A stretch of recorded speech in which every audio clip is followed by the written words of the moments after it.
زندگی میں ایک داغ، ایک زخم، ایک نشان چھوڑے سندس اس گھر سے رخصت ہو کر جا چکی تھی۔ طلوع آفتاب تک اپنے آپ کو چٹانوں کی طرح مضبوط کیے نورسین ذہن کو ماضی کی دھندلکوں سے صاف کرتی رہی، اور جب تھک گئی تو علی الصبح ایک ہاتھ سے لباس کا دامن مضبوطی سے پکڑے، دوسرے ہاتھ میں مضبوط کا بلندہ تھامے پتھریلی راستوں، گھاٹیوں اور سرخ پھولوں والی پگڈنڈیوں سے ہوتی ہوئی جھیل کی طرف آ گئی تھی۔ گزشتہ شب بارش کی وجہ سے قدرت کی ہر شے نکھر سی گئی تھی۔ روئی تو وہ بھی تھی، اندر ہی اندر۔ منہ تو اس کے دل پہ بھی برسا تھا، مگر نہ جانے کیوں روح بوجھل سی تھی، نہ جانے کیوں دل بے قرار سا تھا۔ اس نے رک کر سر اٹھا کر نیلے آسمان پر سفید پرندوں کو اونچی اڑان بھرتے دیکھا، اور پھر سوچ میں پڑ گئی کہ وہ ان دھمکان کے جنگل میں یوں صبح سویرے بغیر کسی قصد، بغیر کسی غرض کے کیوں آ گئی۔ اسے یاد آیا کہ اس کے ہاتھوں میں محمود عنزی کے خطوط کا پلندہ ہے، جن میں اظہار محبت کے کھوکھلے جملے ہیں، جھوٹی امیدیں، جھوٹی قسمیں، جھوٹے وعدوں کے کھلونے ہیں۔ وہ برکان کے جنگل میں ایک بار پھر اپنی زندگی کے معنی ڈھونڈنے آئی تھی، وہ مقصد جو کھو گیا تھا اسے کھوجنے آئی تھی۔ محبت کے جس بت کو اس نے اپنے ہاتھوں سے توڑا تھا، آج وہ اس کے ٹکڑے یہیں کہیں گہرائیوں میں دفنانے آئی تھی۔ گزرے ماہ و سال کی نشانیوں کو اپنے ہاتھوں سے مٹانے آئی تھی۔ کہیں کوئی ثبوت نہ رہے کہ اسے دھوکہ دیا گیا ہے، بے وقوف بنایا گیا ہے۔ کہیں کوئی نشانی نہ رہے کہ اس کے احساسات سے کھیلا گیا ہے، اسے ٹھکرایا گیا ہے۔ کہیں کوئی ذلیل نہ کرے کہ محبت کے نام پر وہ بہت بری طرح سے ہاری ہے۔ کسی کو کچھ معلوم نہ ہو، کبھی معلوم نہ ہو، ماضی مٹ جائے، یادداشت سے محو ہو جائے۔ گہرا سانس لے کر اس نے خطوط کا پلندہ پتھر پر رکھ دیا۔ بھیل کا شفاف پانی ایک لہر کے لیے جیسے اس کے لیے رکا تھا۔ میں شاید خود کو کبھی معاف نہ کر سکوں کہ ان لفظوں سے جان چھڑانے کے لیے میں نے تمہارا انتخاب کیا۔ وہ اپنی شیبہ کو تکتے ہولے سے بولی، تم میرے دوست ہو، تم لفظوں کو خود میں ضم کر لو گے، نہ تمہارا رنگ بدلے گا، نہ تمہاری خوبصورتی میں کمی آئے گی۔ خطوط کا پلندہ کھولتے وہ کنارے بیٹھ گئی۔ میری رسائی محض صرف صفحوں تک ہے، اس نے کہا، صفحوں پر منقش لفظوں تک ہے۔ تمہاری یادداشت کے صفحے کبھی کوڑے نہ ہوں گے، وہاں جو لکھا ہے اسے دوام حاصل ہے۔ نورسین کرب کے عالم میں خطوط کھول کھول کر جھیل کے حوالے کرنے لگی۔ لفظ اپنا وجود کھو رہے تھے، وہ مٹ رہے تھے، مگر جو بے قراری تھی وہ کسی صورت کم ہونے میں نہ آئی تھی، مگر جو درد تھا وہ کسی صورت ختم ہونے میں نہ آتا تھا۔ 7 سال ایک طویل مدت تھی، ایک طویل عرصہ۔ سب بھلا دینا محل نہیں تھا، سب یاد رکھنا بھی آسان نہ تھا۔ گزرے پل یاد بن کر اسے دکھی، مضطرب اور سوختہ کرتے رہتے تھے۔ اسے ہر بات اذیت میں گرفتار کرتی تھی، ہر خیال وحشت میں مبتلا کرتا تھا۔ وہ خطوط سے چھٹکارا پا چکی تھی، محبوب عنزی کو بھی اپنی زندگی سے نکال چکی تھی، مگر پھر بھی کچھ تھا جو اسے رنج اور کدورت میں مبتلا کر دیتا تھا، کچھ تھا جو اسے وحشت اور بے بسی کے دہانے پر بٹھا دیتا تھا۔ زخموں کو بھرنے کے لیے وقت چاہیے، اسے بھی وقت درکار تھا، مگر اس کا وقت تھا کہ گزر ہی نہ رہا تھا، وہ اس کی زندگی میں کوئی تبدیلی پیدا کر ہی نہ رہا تھا۔ اس کی سماعتیں تھم گئی تھیں، احساسات پر جمود طاری ہو گیا تھا۔ رو کے اس نے بند آنکھوں سے خواب دیکھنا بھی چھوڑ دیے تھے، مگر جھوٹ، دھوکے اور فریب کی جو اذیت تھی وہ اسے پل پل مارتی تھی۔ اس صورت میں وہ سنبھلتی بھی تو کیسے، کس طرح؟ یہ سب آسان نہ تھا، ہرگز آسان نہ تھا۔ اس کے باوجود وہ لڑ رہی تھی، ڈٹ کر حالات کا مقابلہ کر رہی تھی۔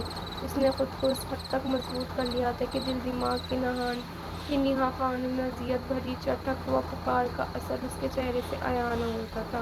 یہ اس کا خیال تھا کہ اس کا ظاہر مستحکم ہے، جس پر اس کا باطن کسی بھی صورت اثر انداز نہیں ہوتا، مگر اس معاملے میں بلقیس کی رائے مختلف تھی۔ گزشتہ شب جب وہ اس سے ملنے آئی تھی تو اس نے کہا تھا، نورسین، اگر باطن مضبوط نہ ہو تو ظاہر پتوں کی طرح بکھر جاتا ہے۔ غم اور حزن میں یہی تو فرق ہوتا ہے، غم صرف دل میں مقید رہتا ہے، حزن چہرے سے عیاں ہوتا ہے۔ تم نے اپنے حزن کو غم میں بدل دیا ہے، تم نے اس دن میں مقید کر لیا ہے، مگر میری آنکھیں اب بھی میرا ہر راز انشا کر دیتی ہیں۔ اس نے جرأت کی تھی، تمہاری آنکھیں اتنی تاریک اور گہری ہو گئیں کہ کوئی ان میں غرق ہو تو سکتا ہے مگر کوئی راز نہیں پا سکتا۔ ایک صبر آزما کوشش کے بعد اس نے اس حقیقت کو تسلیم کر لیا تھا کہ اس کے ساتھ جو کچھ بیت چکا ہے اس پر صبر کے سوا کوئی چارہ نہیں ہے، مگر اس کے ساتھ ایک بار پھر انہونی ہو گئی تھی، ایک بار پھر کچھ ایسا ہوا تھا جس نے روانی سے بہتے دریائے زندگی کا رخ موڑ دیا تھا، کچھ ایسا جس نے اسے بدل کر رکھ دیا تھا۔ بہارے کے دن تھے، وہ بلقیس کے ساتھ برکان کے جنگل میں چہل قدمی کے بعد گھر پہنچی تو اس نے سندس کے سسر کو گھر سے نکلتے دیکھا۔ والد انہیں چھوڑنے کے لیے دروازے تک آئے ہوئے تھے۔ پچھلے کچھ ہفتوں سے انجی صاحب کے چکر ان کے یہاں زیادہ ہی لگ رہے تھے۔ دونوں کے مابین ابھی بھی کسی بات پر گفتگو چل رہی تھی۔ قریب پہنچ کر اس نے سلام کیا تو انجی صاحب نے نرمی سے اسے دیکھتے ہوئے سلام کا جواب دیا اور دعا دی۔ وہ ان سے مل کر اندر چلی گئی۔ والد صاحب واپس آئے تو کچھ دیر تک مجلس میں والدہ سے مدھم آوازوں میں گفتگو کرتے رہے، اور جب ان کی بات ہو چکی اور وہ کام کے سلسلے میں جا چکے تو والدہ نے اسے اپنے کمرے میں بلایا۔ آپ کو کوئی کام تھا مجھ سے؟ اس نے داخل ہوتے ہوئے پوچھا۔ بیٹھو۔ وہ بیٹھ گئی۔ غنجی صاحب رشتہ لے کے آئے تھے۔ چند ثانیوں کے بعد انہوں نے گفتگو کا آغاز کیا۔ کس کے لیے رشتے لے کے آئے؟ وہ حیران ہوئی تھی۔ اپنے بھتیجے عدم بن مراد کے لیے انہوں نے تمہارا ہاتھ مانگا ہے۔ اور نور سنگھ کو لگا جیسے اس نے اس برکان کے سمندر کا ٹھنڈا پانی انڈیل دیا ہو۔ بہت اچھا اور سلجھا ہوا نوجوان ہے، تمہارے والد اس سے مل چکے ہیں۔ غنجی صاحب کے کاروبار میں ان کا شریک ہے، اپنے چچا کے ساتھ کام کرتا ہے، اچھا گھر ہے، اچھا خاندان ہے، اور پھر سب سے بڑھ کر یہ کہ وہ لوگ خود بھی بہت اچھے ہیں۔ تم نے دیکھا نہیں سندس کتنا خوش رہ رہی ہے اس گھر میں، وہ بلکہ ملکہ جیسی زندگی بسر کر رہی ہے۔ ایک لہجے کو رک کر انہوں نے نور سنگھ کو دیکھا تھا۔ اس کے چہرے پر حیرت، وحشت اور بے یقینی کے کئی رنگ بکھرے تھے، مگر ماں کو کوئی ایک رنگ بھی نظر نہ آیا تھا۔ وہ خوش تھی، بھلا کیوں نہ خوش ہوتی؟ غنجی صاحب کا حصہ بننا غنجی خاندان کا حصہ بننا کوئی معمولی بات تو نہ تھی، اور پھر ان کی دونوں بیٹیوں کے رشتے اس خاندان سے آئے تھے تو وہ کیوں نہ اطراف سے ہی اکثر بے نیاز ہوتی، کیوں نہ مسرور ہوتی، محظوظ ہوتی۔ انہیں ٹوٹے دل کی کرچیاں کہاں نظر آنی تھی، انہیں ساکت لبوں میں دبی چیخیں کہاں سنائی دینی تھی۔ تمہارے والد اس رشتے سے راضی ہیں، میرا دل بھی مطمئن ہے، مگر ہم دونوں تمہاری رائے جاننا چاہتے ہیں۔ اگر تمہیں کوئی اعتراض نہ ہو تو کیا ہم انہیں کل بلا لیں؟ نورسین دمسادے ماں کو دیکھنے لگی۔ ان کی آواز گم ہو گئی تھی، سنائی نہیں دے رہی تھی، ان کے لب ہل رہے تھے۔ وہ مسکراتے ہوئے نہ جانے کیا کیا کہہ رہی تھی، کیا کیا بتا رہی تھی، مگر اس کی سماعت کام کرنا چھوڑ چکی تھی۔ کیا ایسا بھی ممکن ہے؟ اگر ہاں تو کیوں؟ کس لیے؟ اگر یہ تقدیر کا کوئی کھیل ہے تو یہ کیسا کھیل ہے؟ اگر یہ قسمت کی کوئی چال ہے تو یہ کیسی چال ہے؟ ہر صورت دکھ اور کرب ہی کیوں اس کا مقدر بنے؟ ہر زاویے میں وہی کیوں کھیلے اور تماشا دیکھے؟ زندگی بھی تو اتنی عجیب ہوتی ہے، ایسے ایسے حل تجویز کرتی ہے جن کا گمان بھی نہیں ہوتا۔ اس نے تو کبھی سوچا ہی نہ تھا کہ وہ اس طرح محمود کے خاندان کا حصہ بن سکتی ہے، اس طرح اس کے چچا زاد سے منسوب ہو کر اس کا نصیب بن سکتی ہے۔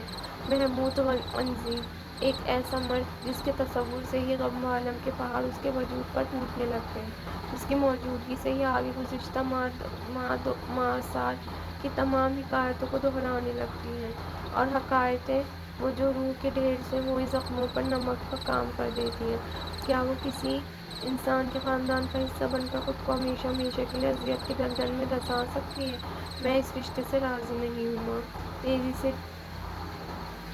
تیزی سے ڈوبتے ابھرتے تنفس کے بیچ اس نے بمشکل آواز نکالی تھی۔ لہجے کو ہموار رکھ کر اس نے بڑی اذیت سے فیصلہ سنایا تھا۔ والدہ صدمے سے ہی اسے دیکھ کر رہ گئے۔ انہیں فوری انکار کی ہرگز توقع نہ تھی، انہیں تو سرے سے انکار ہی کی توقع ہی نہ تھی۔ نورسین میری بیٹی، انہوں نے کچھ کہنا چاہا، کچھ سمجھانا چاہا۔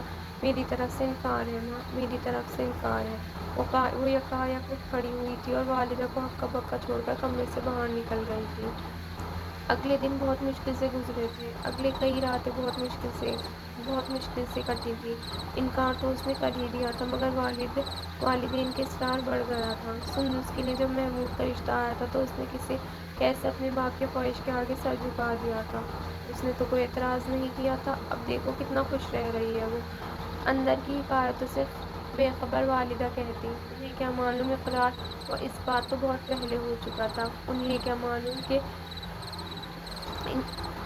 ہاں تو بہت پہلے ہو چکی تھی۔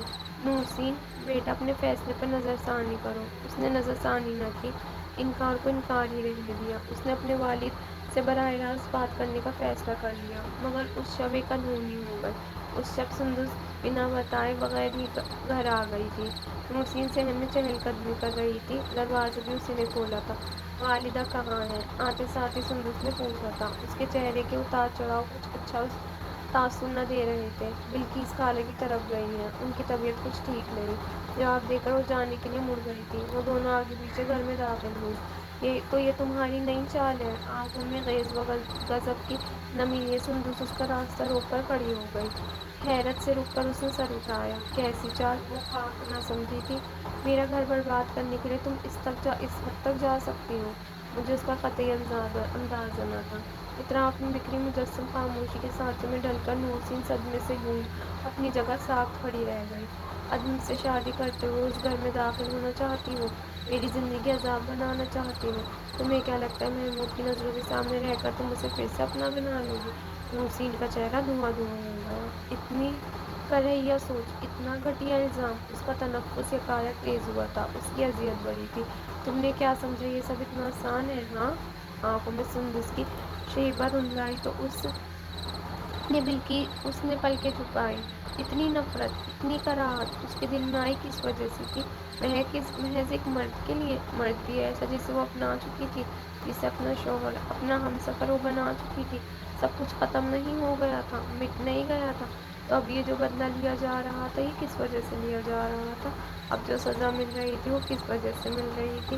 کیا یہ ہوتی ہے محبت؟ رشتے بھلا دینے والی، بینائی چرانے والی، کیا اسے کہتے ہیں محبت؟ عمر بھر کا ساتھ کہاں گیا؟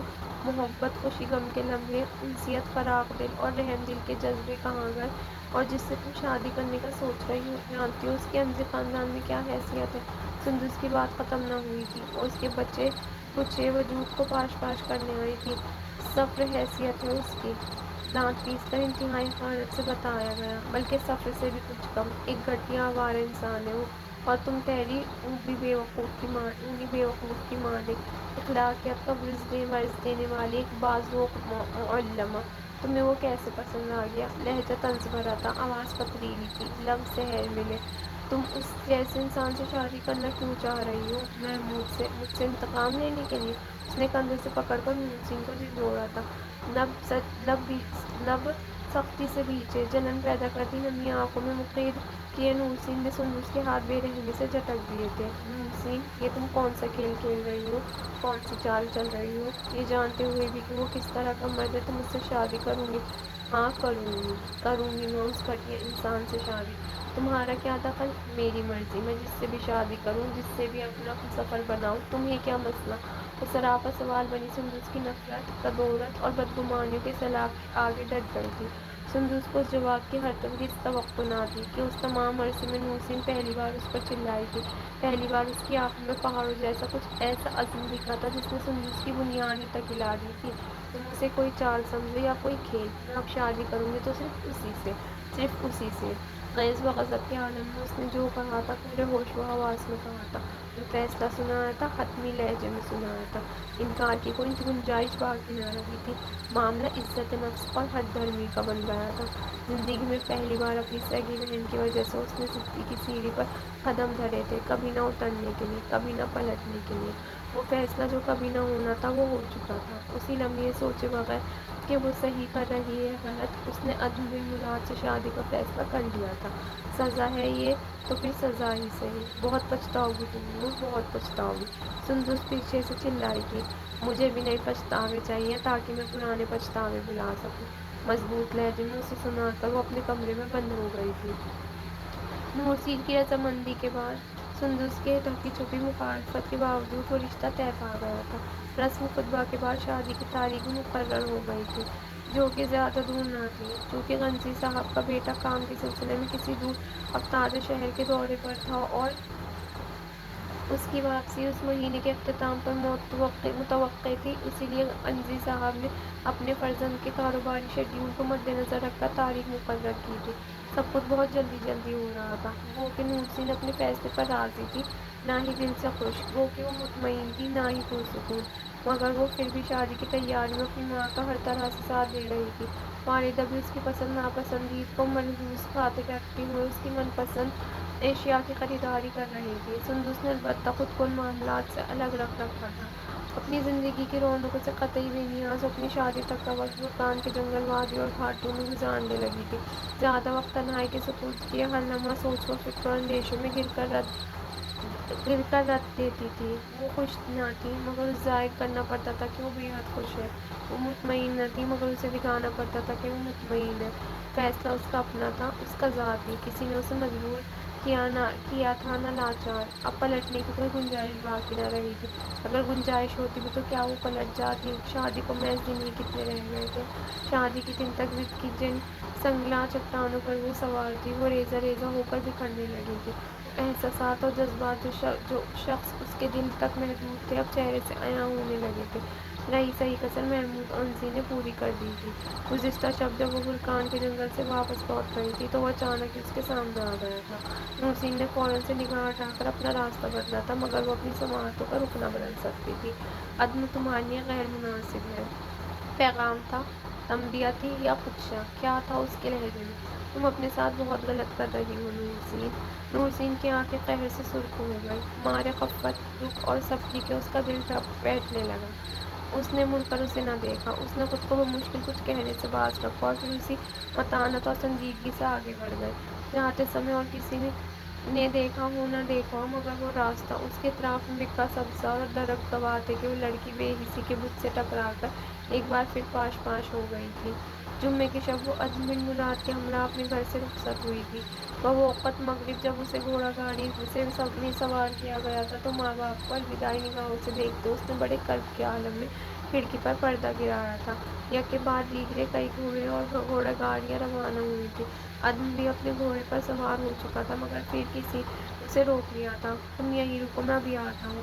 جانے سے پہلے اس نے گھوڑا بان کو ہدایت دی تھی۔ پھر وہ گھوڑے سے اتر کر کسی شخص سے بات کرنے لگا تھا۔ رفتہ رفتہ اس کی آواز دور ہونے لگی تھی، جیسے وہ بات کرتے کرتے دور ہوتا چلا جا رہا ہو۔ نورسین نے بے قراری سے انگلیاں مروڑتی چپ چاپ بیٹھی تھی۔ کچھ وقت گزرا تو آہٹ سی ہوئی۔ قدموں کے چاپ کے ساتھ اسے گھوڑا گاڑی سے باہر کسی کی موجودگی کا احساس ہوا۔ آگے کو جھک کر اس نے ذرا سا پردہ سرکایا۔ باہر انجی صاحب کھڑے تھے۔ وہ گھوڑا بان کو جانے کا کہہ رہے تھے۔ نورسین نے سر اٹھا کر پاس کھڑے سفید براق گھوڑے کو دیکھا۔ عدم ابھی تک نہ آیا تھا۔ گھوڑا گاڑی چلنے لگی تو اسے اپنا دل ڈوبتا ہوا محسوس ہوا۔ خوف از سر نو اس کے حواسوں پر سوار ہو چکا تھا۔ بیٹی، فکر مند نہ ہو، عدم بس آتا ہی ہوگا، انسی صاحب نے پردہ ہٹا کر اسے تسلی دی تھی۔ نورسین نے چہرے کے تاثرات سنبھال کر اس بات میں سر ہلا دیا تھا۔ گھوڑا گاڑی دوڑنے لگی تھی۔ سفر شروع ہو چکا تھا اور نورسین دل ہی دل میں اپنے لیے رب سے دعائے خیر کرنے لگی تھی۔ زندگی میں نورسین کو خاموشی نے کبھی اتنا بے چین اور بے قرار نہیں کیا تھا جتنا کہ اس لمحے جب وہ عروسی جوڑے میں ملبوس عدم بن مراد کے کمرے میں بیٹھی تھی۔ وہ دونوں آمنے سامنے تھے، مگر ان کے مابین ایک فاصلہ تھا، ایک حد، ایک مسافت۔ عدم بن مراد، اس کا ہمسفر، اس کا رفیق حیات، جس کے نام اس کی کل کائنات لکھ دی گئی تھی، جس کے ساتھ عمر بھر کی رفاقت عہد وفا کے نگینوں میں پرو دی گئی تھی، وہ جسے محبت کے تمام احساسات اور جذبات کا حقدار ٹھہرا دیا گیا تھا، وہ ہمدم، وہ ہمسفر، اپنے اطراف سے یکسر بے نیاز قدرے فاصلے پر محروم نکست راہ پر خاموش بیٹھا تھا۔ نورسین کی موجودگی سے اس کے تاثرات بدلے تھے، نہ ہی چہرے پر مسرت کے رنگ بکھرے تھے۔ اس کی خاموشی کوئی اچھا تاثر نہ دے رہی تھی، اس کی بے نیازی کوئی اچھا گمان نہ دے رہی تھی۔ نفاست سے سجے کمرے میں ہنسی خاندان کی عمارت کا پتہ دیتی ہر ایک شے نفی ہو گئی تھی۔ نورسین کے پاس نہ خوبصورتی کو سراہنے کا وقت تھا، نہ ہی چاہ۔ وہ عدم کے اس رویے اور اجنبیت پر کچھ پریشان ہو رہی تھی۔ ذہن طرح طرح کے خدشات میں گر گیا تھا اور یوں ہی اچانک وہ اٹھ کھڑا ہوا تھا۔ نورسین کا دل زوروں سے دھڑک اٹھا تھا، پھر وہ اسی متانت اور سنجیدگی سے قدم اٹھاتا اس کے پاس آ گیا تھا۔ نورسین نے اپنا اضطراب چھپانے کے لیے اپنی نگاہیں جھکا لی تھی۔ اس کے روبرو بیٹھتے عدم نے اس کا دودیا ہاتھ اپنے ہاتھوں میں لے لیا تھا۔ وہ ذرا سا جھجکی تھی، گھبرائی تھی، مگر عدم کا لازم جیسے اسے تسلی، تشفی دینے کے لیے، اس کا خوف کم کرنے کے لیے تھا۔ چہرے پر سنجیدگی طاری کہ اس کے ہاتھ کو گرفت میں لیے اس کی آنکھوں میں دیکھنے لگا تھا۔ میرے رب ہے، میرا رب سے ہر شکوہ آج دم توڑ چکا ہے۔ عدن بن مراد نے کچھ احترام سے اس کا ہاتھ دبایا تھا، جیسے گرفت مضبوط کر کے اسے امان کا احساس دلایا تھا۔ وہ اس کی اس حرکت پر حیران ہوئے بنا نہ رہ سکی تھی۔ خاموشی نے ایک بار پھر دونوں کو اپنی لپیٹ میں لے لیا تھا، مگر اس بار محض چند ثانیوں کے لیے۔ میں خوش ہوں کہ تقدیر نے شریک حیات کے حوالے سے میرے ساتھ وہ کھیل نہیں کھیلا جو پچھلے 15 سالوں سے کھیل رہی تھی۔ نورسین نے بے اختیار نظریں اٹھائیں۔ اسے عدن بن مراد کی بات سمجھ میں نہ آئی تھی۔ وہ دھیرے سے مسکرا دیا۔ غالباً اسے بھی احساس ہوا تھا کہ اس نے اپنی نئی نویلی دلہن سے کچھ ایسا کہہ دیا ہے جو اس کے لیے ناقابل فہم ہے۔ آج زندگی میں پہلی بار میرے نصیب میں محمود کی ٹھکرائی ہوئی، رد کی ہوئی شے نہیں آئی، اور نورسین سانس نہ لے سکی تھی۔ اس کا دماغ وقت سے اڑا تھا، اس کا دل دھک سے رکا تھا۔ میرا مقدر ہمیشہ وہی چیز رہی جسے وہ رد کر دیتا تھا، ترک کر دیتا تھا، مدھم آواز پرسکون لہجہ۔ مگر نورسین کا سانس رک رہا تھا، اس کا دم گھٹ رہا تھا، وہ پاتال میں گر رہی تھی۔ بچپن سے ہی مجھے نفرت تھی محمود سے، اس کی چھوڑی ہوئی، ٹکرائی ہوئی ہر اس چیز سے جو چچا میرے حوالے کر دیا کرتے تھے۔ آتش دان میں آگ کی حدت سے چٹکتی لکڑیاں لا کر وہ خطاؤں کا بوجھ سہارے نورسین کے وجود پر چڑھائی تھی۔ آج میں خوش ہوں اور مطمئن بھی کہ شریک حیات کے حوالے سے اللہ نے مجھے مایوس نہیں کیا۔ اس نے مجھے وہ عطا کیا جو اس نے میرے لیے تخلیق کیا۔ نورسین کے سینے میں سبکی ندامت اور خجالت کا لاوا ابلنے لگا۔ اس کا گلا خشک ہو چکا تھا، مٹیاں بھیگ چکی تھیں، مضطرب نگاہیں کبھی ادھر بھٹکتی تھیں تو کبھی ادھر۔ اس نے تو معافی بھی نہیں مانگی تھی اپنے رب سے۔ اس نے غلطیوں کا دارک کر کے انہیں سدھارنے کی کوشش بھی کی تھی۔ پھر کیوں اسے ایک نئی آزمائش میں دھکیل دیا گیا تھا؟ اب کیوں؟ پھر سے کیوں؟ ہر بار اس کی سوچ، اس کا فیصلہ ہی غلط، ہر بار دکھ، درد، بے سکونی اس کا مقدر۔ ماضی آسیب بن کر ایک بار پھر اس کے حواسوں پر سوار ہو چکا تھا۔ نئی زندگی تلخ حقائق کا بھیانک روپ دکھانے لگی تھی۔ اپنے نصیب کو سوچ کر، اپنی قسمت کو دیکھ کر وہ ایک بار پھر خائف ہوئی تھی۔ اب کہ جو سزا لکھی گئی تھی وہ ماضی کو حال میں مدغم کرنے والی تھی۔ چلے، یکایک وہ اٹھ کھڑا ہوا۔ کہاں؟ وہ اضطراب چھپانے میں ناکام ہو رہی تھی۔ اپنے گھر۔ نورسین نے ناسمجھی کے عالم میں اسے دیکھا۔ در حقیقت یہ میرے چچا کا گھر ہے، میرا نہیں، عدن نے وضاحت دی تھی۔ نورسین شوق کے عالم میں اسے دیکھ کر رہ گئی۔ کیا تمہارا نہیں خیال کہ ازدواجی زندگی کا آغاز ہمیں اپنے ذاتی گھر سے کرنا چاہیے؟ اس نے اپنا ہاتھ نورسین کی جانب بڑھایا۔ اپنی کپکپاہٹ پر قابو پاتے ہوئے اس نے اپنا ہاتھ تھما دیا۔ سفید لباس کا دامن سمیٹ کر بستر سے اترتی نورسین کچھ بھی سمجھ نہ پا رہی تھی۔ وحشت ہی وحشت تھی ہر طرف، تاریکی ہی تاریکی۔ عدن نے اس کا بکچہ جس میں اس کے کپڑے تھے اٹھایا اور دروازہ کھول کر اس کا ہاتھ اپنے ہاتھ میں لیے باہر آ گیا۔ انزی صاحب اپنی زوجہ کے ساتھ سیڑھیوں پر کھڑے تھے، انہیں دیکھ کر بری طرح سے چونک گئے تھے۔ عدن، غصہ، شفقت، ناراضگی کے تاثرات وہ مجھ میں چھپائے وہ نیچے آ گئے تھے، اور پھر انہوں نے قہربار نظروں سے اسے یوں دیکھا تھا جیسے اسے کچا چبا جائیں گے۔ یہ تم کیا کر رہے ہو؟ انہوں نے تحمل سے دریافت کیا تھا۔ اپنے گھر جا رہا ہوں، جواب اسی سرد مہری سے دیا گیا تھا۔ کیا یہ تمہارا گھر نہیں ہے؟ یہ محمود کا گھر ہے۔ انزی صاحب کو ایک لہجے کے لیے جیسے سکتہ ہوا تھا۔ سیڑھیوں سے اوپر آہنی جالیوں کے اس طرف سندس کھڑی تھی۔ وہ چہرے پر تمسخرانہ مسکان سجائے اس منظر سے، گفتگو سے اور حقیقی تصویر میں رنگ بھرتے ان کرداروں سے محظوظ ہو رہی تھی۔ عدن نورسین کے ساتھ لیے جانے کے لیے مڑ گیا تھا۔ یہ تم ٹھیک نہیں کر رہے۔ انہوں نے غضب کے عالم میں نورسین کا ہاتھ پکڑ کر اسے روک لیا تھا۔ عدن بن مراد کو بھی رکنا پڑا تھا۔ تو کیا آپ نے ٹھیک کیا؟ میری اجازت کے بغیر میری بیوی کو اپنے بیٹے کے گھر لیا؟ وہ تندی سے سوال پوچھتا تھا، ان کے سامنے ڈٹ کر کھڑا ہو گیا تھا۔ انزی صاحب کو اس کی بدتمیزی نے سیخ پا کر دیا۔ ان کا خیال تھا کہ عدن نورسین کا لحاظ کر کے ان کے منہ آگے سر جھکا دے گا، مگر وہ نورسین کا لحاظ نہیں کر رہا تھا۔ وہ کسی کا لحاظ نہیں کر رہا تھا۔ میری زوجہ کا ہاتھ چھوڑ دیجیے، ہمیں تاخیر ہو رہی ہے۔ وہ جگہ گھر کہلانے کے لائق بھی ہے جہاں تم اسے لے کر جا رہے ہو۔ اپنی نرم مزاجی کو لائے طاق رکھ کر وہ عدن پر برس پڑے تھے۔ جانتے ہو کس خاندان سے تعلق ہے اس کا؟ جانتا ہوں، بہت اچھے سے جانتا ہوں۔ غالباً اس کا باپ نہیں جانتا کہ میرا کس خاندان سے تعلق ہے، اور یقیناً آپ نے بتایا بھی نہیں ہوگا، ہے نا؟ اس نے تمسخر اڑایا تھا، ایک لہجے کے لیے جیسے انزی صاحب کے پیروں تلے زمین نکلی تھی۔ عدن بن مراد اپنا ہر حساب بے باک کرنا جانتا تھا۔ کیوں میری عزت خاک کرنے پر تل گئے ہو؟ ان کی پیشانی کے رگیں ابھر آئیں گی، چہرہ مزید سرخ ہوا تھا۔ میں آپ کا بھتیجا ہوں، بیٹا نہیں۔ میری کسی بھی حرکت سے آپ کی عزت خاک نہ ہو۔ اس کی آنکھیں خطرناک حد تک سرخ ہو رہی تھیں۔ عدم: ایک بات یاد رکھیے گا کہ نورسین کے والد سے آپ نے جو وعدے کیے ہیں نہ وہ میں پورے کر سکتا ہوں اور نہ میں ان کے خوابوں کی تعبیر بن سکتا ہوں جو آپ نے انہیں دکھائے ہیں۔ اس کا لہجہ مستحکم تھا، فیصلہ غیر متزلزل، اور انصی صاحب کے لیے حیرت کا موضوع بھی کہ انہوں نے کبھی سوچا ہی نہ تھا کہ وہ یوں پیترا بدل لے گا، یوں ان کی آنکھوں میں دھول جھونکے گا۔ تمہارے لیے میں نے اتنا کچھ کیا اور تم، اگر یہ احسان ہے تو اس کا بھاری بدلہ چکا دوں گا میں۔ آپ فکر کیوں کرتے ہیں؟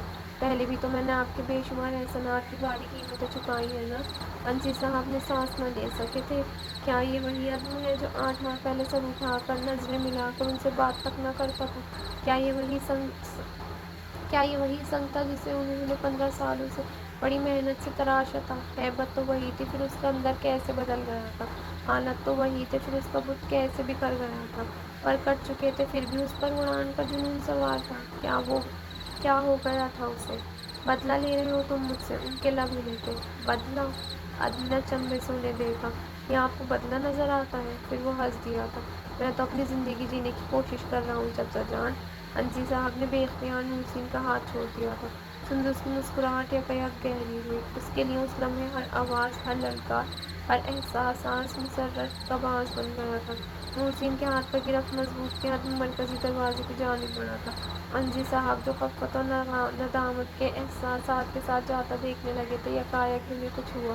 احسان فراموش! یکایک انصی صاحب نے کندھے سے پکڑ کر اس کا رخ اپنی جانب موڑا تھا۔ یہ میری غلطی کہ میں نے سندس کی بہن سے تم جیسے گھٹیا انسان کی شادی ہونے دی، ورنہ اوقات کیا تھی تمہاری؟ عدم جملے کے لیے تیار نہ، حملے کے لیے تیار نہ تھا، بالکل اسی طرح جس طرح انصی صاحب تیار نہ تھے۔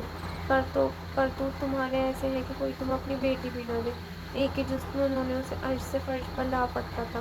نورسین کے سامنے اس کی دھجیاں بکھیرنے لگی تھیں۔ وہ صاف نگاہوں سے اپنے سگے چچا کو دیکھنے لگا تھا، بے یقینی سے۔ وہ فرار ڈھونڈنے لگا تھا، مگر ہمیشہ کی طرح آج بھی اس کے ناکامی کا سامنا ہوا تھا۔ سوچ پر تالے نہیں ڈالے جا سکتے تھے، زبانوں کو مقفل نہیں کیا جا سکتا تھا۔ اگر میں کوشش نہ کرتا تو یہ رشتہ کبھی نہ ہوتا اور تم اس طرح میرے سامنے شیر بن کر نہ دہاڑ رہے ہوتے۔ عدم نے نورسین کے سامنے انہیں بے عزت کیا تھا تو وہ اس کا بدلہ کیوں نہ چکاتے؟ وہ ان کی عزت مٹی کر رہا تھا، وہ کیوں نہ اسے خاک کرتے؟ تمہیں پال پوس کر بڑا کیا، تعلیم دلائی، گھر دولت عزت، کس چیز کی کمی ہونے دی میں نے تمہیں، اور تم مجھے اس کا یہ صلہ دے رہے ہو؟ انہوں نے بلند آواز میں اسے جھڑکا تھا۔ نفرت، حقارت، عداوت، غصہ ان کے پورے عیا تھا۔ اوقات کیا ہے تمہاری؟ ہو کون تم؟ ساری عمر میرے ٹکڑوں پر پلتے رہے ہو اور آج مجھے آ کے دکھا رہے ہو؟ مجھے چاہیے تھا میں نئی مافندی سے کہہ دیتا کہ اس بد کردار انسان کے ساتھ تم جو سلوک کرنا چاہو کرو۔ شادی کی پہلی رات نئی نویلی دلہن کے سامنے اس کی عزت خاک میں ملا کر انہوں نے آخری کیل اس کے تابوت میں ٹھوک دی تھی۔ ایک لہجے کے لیے وہ ٹوٹا تھا، پھر بکھر گیا تھا۔ رنج و الم سے نم آنکھیں انصی صاحب کے چہرے پر چھوڑے جو ٹھہریں تو پھر ہٹ نہ سکیں۔ بچپن سے لے کر آج تک اس کا انصی صاحب کو دیکھنے کا انداز نہیں بدلا تھا۔ اور جس پر تم حق جتا رہے ہو، یہ میرے دوست سے اس گھر میں آئی ہے، میرے دوست سے۔ عدم نے نورسین کا ہاتھ چھوڑ دیا۔ وہ جو سکتے کے عالم میں اس دوران بالکل خاموش کھڑی تھی، وہ جو شدت سے دھڑکتے دل کی بازکش سنتی اذیتوں کے دلدل میں ادھر رہی تھی، وہ اس صدمے کی تند و تیز ہواؤں کی ضد میں عدم بن مراد کو دیکھنے لگی تھی۔ سزا، سزا، سزا! کہیں نہیں جائے گی یہ، اسی گھر میں رہے گی۔ سنا تم نے؟ نورسین کو بازو سے پکڑ کر انہوں نے اسے عدم سے دور ہٹایا تھا۔ وہ گھر جو چاہت سے تعمیر ہوا تھا، وہ ٹوٹ کر ریزہ ریزہ ہوا تھا۔ خواب دونوں طرف سے خاک ہوئے تھے، حالات نے دونوں کو ہی برباد کیا تھا۔ عدم نے نورسین کا بخچہ نیچے رکھ دیا۔ مزید کچھ سنے، کچھ کہے بنا وہ آہستہ سے مڑا اور لمبے لمبے ڈگ بھرتا گھر سے باہر نکل گیا، اور نورسین اسی وسیع و عریض شان و شادان مکان میں اندھیرے میں تنہا کھڑی رہ گئی تھی۔ اذیت کے اندھیروں میں جو پہلی آواز اس کی سماعت سے ٹکرائی تھی، وہ انصی صاحب کی تھی، جو معذرت کرتے اسے اس کمرے میں جانے کا کہہ رہے تھے۔ وہ عدم کی خود ساختہ غلطیوں اور کوتاہیوں کی معافی مانگ رہے تھے۔ وہ سب کچھ بہتر ہو جانے کا یقین دلا رہے تھے۔ ہر غلطی عدم کی تھی، ہر قصور عدم کا تھا۔ ان سے تو ایک چھوٹی سی بھول ہوئی تھی، ایک ذرا سی غفلت ہوئی تھی کہ وہ سمجھ بیٹھے تھے کہ وہ بدل گیا ہے، سدھر گیا ہے، ہدایت پا چکا ہے، اصلاح کر چکا ہے۔ اور نورسین وہ ساکھ نگاہوں سے اس دروازے کو دیکھ رہی تھی جو ابھی بھی مقفل ہوا تھا، وہ اس آواز کو کھوج رہی تھی جو ابھی ابھی ساخت ہوئی تھی، پھر وہ اس خواب کو ڈھونڈنے کے لگی تھی جو یہیں کہیں ٹوٹ کر بکھر گیا تھا۔ اندر کے سناٹے سے خائف ہو کر وہ دبے قدم پیچھے ہوئی تھی، پھر سکتے ہوئے نیچے بیٹھ گئی تھی۔ انجی صاحب کچھ دیر تک اسے سمجھاتے بجھاتے رہے تھے، تسلی اور دلاسے دیتے رہے تھے، پھر اپنے کمرے میں چلے گئے تھے۔ لبوں پر فاتحانہ مسکراہٹ سجائے سندس نے بھی اپنے ہجرے کا رخ کیا تھا، اس کی سانس بھی جا چکی تھی، اب وہ تھی وہاں، صرف وہ تنہا، بے بس، لاچار۔ سزا، سزا، سزا، ہر سمت ایک ہی صدا تھی، ایک ہی گونج، ایک ہی آواز، میری غلطیوں اور گناہوں کی اتنی بڑی سزا، آخر کیوں میرے اللہ، آخر کیوں؟ اس نے اپنا سر پکڑ لیا، اپنے قدموں کی آہٹ ہوئی، کوئی بے حد قریب آن کھڑا ہوا تھا۔ میں نے تم سے کہا بھی تھا کہ عدم تمہارے لیے غیر مناسب ہے، مگر تم نے میری بات کو کوئی اہمیت نہ دی۔ خاموش تماشائی کی لب کشائی کر کے اس نے تمام زخموں کو بری طرح سے ادھیڑ ڈالا تھا۔ نورسین نے بے اختیار سر اٹھایا۔ یہ آخری آواز تھی جو وہ اس لمحے سننا چاہتی تھی، یہ آخری شخص تھا جسے وہ اس لمحے دیکھنا چاہتی تھی۔ اب بھی وقت ہے، اپنے لیے بہتر فیصلہ کر لو، وہ کہہ رہا تھا۔ نورسین مٹھیاں بیچ کر اٹھ کھڑی ہوئی، پھر اس نے سر اٹھا کر سلگتی نگاہیں محبوب کے چہرے پر گاڑ دی تھیں۔ میرا فیصلہ ایک بار تو غلط ہو سکتا ہے، ہر بار نہیں۔ لب بیچ کر دانت پیستے چٹانوں جیسی مضبوطی لہجے میں سمو کر اس نے جواب دیا تھا، پھر لباس کا دامن دونوں ہاتھوں میں سنبھالتے وہ تیز تیز قدم اٹھاتی باہر نکل گئی تھی۔ اندر ہی اندر کوئلے کی طرح سلگتا محبوب لب بیچے اپنی جگہ کھڑا رہ گیا تھا۔ گھر سے باہر آ کر نورسین نے اپنے لبوں پر ہاتھ رکھ کر دیوار کا سہارا لیا تھا، پھر اس نے اپنی سسکیوں کا گلا گھونٹ ڈالا تھا، آنکھوں کو بے دردی سے رگڑ کر، گالوں پر اذیت کا ہر نشان مٹا کر اس نے خود کو رونے سے باز رکھنے کی اپنی سی کوشش کی تھی، مگر وہ رو رہی تھی، اس کا دل رو رہا تھا، اس کی روح رو رہی تھی، ہر امید دم توڑ گئی تھی، ہر تمنا راکھ ہو گئی تھی۔ ٹانگوں نے جواب دیا تو وہ سیڑھیوں پر ہی بیٹھ گئی۔ گھر کے مکین اپنا فرض نبھا چکے تھے، مگر جو فرض اس کے کندھوں پر تھا اس کا کیا؟ وہ اپنے تئیں معاملہ سنبھال چکے تھے، مگر جو مصیبت اس پر آن پڑی تھی اس کا کیا؟ انجی صاحب اب اسے لینے آئے، ان کی زوجہ بھی، سندس بھی، محمود بھی، مگر وہ کہیں نہ گئی، کسی بھی صورت اندر جانے کو رضامند نہ ہوئی۔ کتنے لمحے بیتے، کتنی ساعتیں گزری، کچھ پتہ نہ چلا۔ اندر کا شور اتنا زیادہ تھا کہ باہر کی ہر آواز دم توڑ گئی تھی۔ ساکھ نگاہوں سے مدھم روشنی میں ہر ایک شے کو تکتے اس کی سماعت سے قدموں کی چاپ ٹکرائی۔ انجی صاحب کے بیرونی دروازے پر اچانک کوئی نمودار ہوا تھا، وہ عدم تھا، ابن مراد۔ غالباً وہ استبل میں بندھا ہوا اپنا گھوڑا لینے آیا تھا۔ سیڑھیوں پر باہر اندھیرے میں بیٹھی نورسین پر نظر پڑتے ہی استبل کی جانب بڑھتے اس کے قدم تھمے تھے، وہ رکا تھا اور پھر رکا رہ گیا تھا۔ حیرت، بے یقینی، اضطراب، دکھ، پشیمانی، کیا تھا اس کی جو عدم کی آنکھوں میں نہیں ابھرا تھا؟ کیا تھا جس نے اسے پتھر کر کے نہیں توڑا تھا؟ خیال سے لڑتے، گمان سے بڑھتے، یوں ہی بے اختیاری کے عالم میں وہ اس کی طرف بڑھا تھا۔ سیڑھیوں پر اس کے روبرو ٹخنوں کے بل بیٹھتے ہوئے جھکا تھا۔ نورسین نمانک آنکھوں سے اسے دیکھنے لگی تھی اور وہ اسے۔ وقت دونوں کے لیے رک سا گیا تھا، دھرتی کی ہر روشنی ان پر آ کر ٹھہر گئی تھی، گر نواح کے ہر ایک شے اندھیرے میں نفی ہوئی تھی۔ اب وہاں ایک عدم تھا، ایک نورسین تھی۔ ایک کے لیے وہ منظر، وہ گھڑی خواب سی تھی، دوسرے کے لیے ایک فریب، ایک خیال، ایک سیراب۔ ایک کو سزا کے اندوہناک ہونے کا ڈر تھا تو دوسرے کو خواب سے بیدار ہو جانے کا خدشہ۔ پہیلیوں کی طرح اسرار میں ڈھل کر وہ دونوں ایک دوسرے کو سلجھانے کی کوشش کر رہے تھے۔ کہیں کوئی خیال ہنسنے لگتا تھا، کہیں کوئی خدشہ رونے لگتا تھا، کہیں کوئی درد ملنے لگتا تھا، کہیں کوئی خواب تڑپنے لگتا تھا۔ حقیقت کی عجب تلخ دوڑیاں تھیں، سلجھنے میں ہی نہ آتی تھیں۔ کیا ہمارا گھر بہت دور ہے؟ خاموشی کا قفل نورسین نے توڑا تھا، اس کی کانپتی آواز میں سوال کی لے پر نہ جانے وہ کون سا احساس تھا جس نے عدم بن مراد کو منجمد کر دیا تھا۔ آنکھوں میں حزن لیے وہ سراپا حیرت و اضطراب بنا اس لڑکی کو بے یقینی سے دیکھنے لگا تھا۔ وہ طعن و تشنیع کی توقع کر رہا تھا، سوال کی نہیں۔ وہ شکوہ شکایت کی امید رکھتا تھا، استفسار کی نہیں۔ خوف اور وحشت اس لڑکی کے پور پور سے عیاں تھی، مگر وہ پھر بھی اس سے گھر کا پوچھ رہی تھی، اس گھر کا پوچھ رہی تھی۔ کیا ایسا بھی ممکن ہے؟ کیا ایسا بھی ہو سکتا ہے؟ نہیں، زیادہ دور نہیں ہے، عدم کے لب ہلے تھے۔ گھر تو دل سے بنتے ہیں، دل میں سجتے ہیں، مسافت دل طے کر لے تو زمینی فاصلوں کی کیا اوقات رہ جاتی ہے۔ وہ بھی ایک ایسا ہی فاصلہ تھا، صدیوں پر مشتمل، جو لمحوں میں طے ہوا تھا۔ تو کیا ہمیں؟ نورسین نے آنکھوں میں بھرتی نمی کو دبا کر حتی الامکان کوشش کی کہ آواز آنسوؤں سے بوجھل نہ ہو۔ کیا ہمیں اب سفر شروع نہیں کرنا چاہیے؟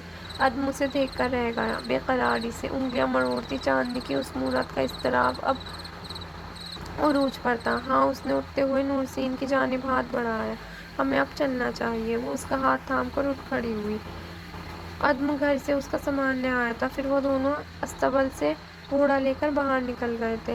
بالائی منزل پر مجلس کی کھڑکی سے باہر جھانکتے محمود انزی نے غیظ و غضب کے عالم میں کانچ کا ظروف ماربل کے فرش پر دے مارا تھا۔ چھناکے کے ساتھ کچھ ٹوٹا تھا، اس کے اندر بھی، باہر بھی، اور طویل خاموشی نے اس گھر کے در و دیوار کو اپنے حصار میں لے لیا تھا۔